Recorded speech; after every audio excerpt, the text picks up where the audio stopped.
So just to do a quick follow-up video on the one I did yesterday, the unboxing. I've just gone out and flown the drone for the first time. It's not particularly impressive. My studio's in the middle of Birmingham, so we just went out to the local car park and just sort of flew it around a little bit just to check a couple of things out, see if it, make sure it works and stuff, and try a couple of little things.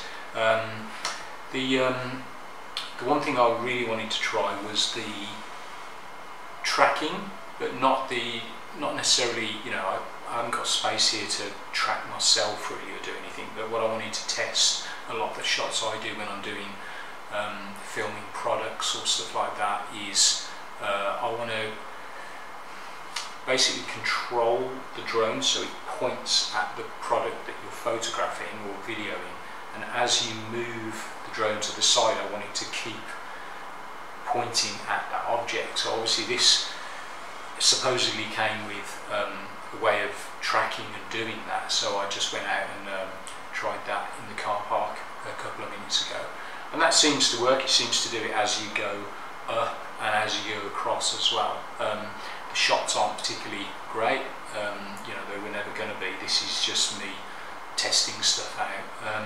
The other thing that I wanted to try was the Cine D-like 10-bit footage. So this little bit of footage is taken in Cine D-like and just added, I don't really know what I'm doing with grading with this sort of stuff, but I've just basically tried to boost the contrast and do a little bit of a rough grade on it, and it seems to sort of work okay.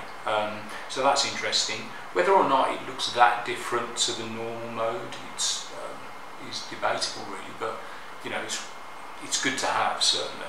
And then the last thing that I was, as a photographer, I was really interested in was the resolution of the camera. So obviously with this old, the first Mavic Mini, this is only 12 megapixel. So even though it's probably adequate for web stuff, it's not really going to be good enough to do proper sort of photos if you want to print them out or stuff.